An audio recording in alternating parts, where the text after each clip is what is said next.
Alo. Jonim. Borlig'im. Bo'ldi. O'taman. O'z men ham uyga kelgandim-da. Bo'ldi, kirmasdan o'taman olding. Jonim qolaman oldingda. Nima olding? Hamburger yegiz kelyapti. Bo'ldi jonim. Hozir jonim to'xtab turing, onam telefon qilib qoldi, xo'p? Alo. Ha, ona. Ishdaman.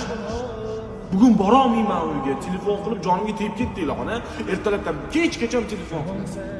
Men qachon o'zimman sizga 2 kilo kartoshka uyga olib borishim? Chiqsin, ukam, chiqsin, borsin magazinga bor.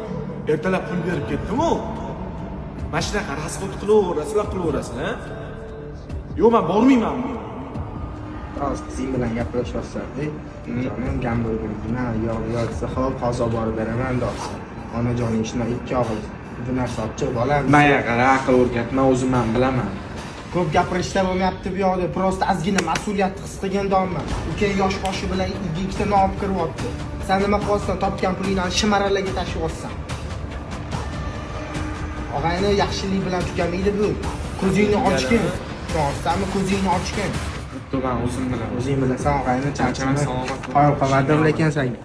Onasini duosini olgan odam har qanday paytda qishi ham bahorga aylanadi. Onasini duosini olgan odam har qanday xorlik ishiga azizlik minbariga uni yetkazadi. Onasini duosini olgan odamni Alloh askarsiz uni qo'mondonga aylantiradi. Onasini duosini olgan odamni mol davlatsiz Alloh subhanahu va taolo boy badavlat qilib qo'yadi.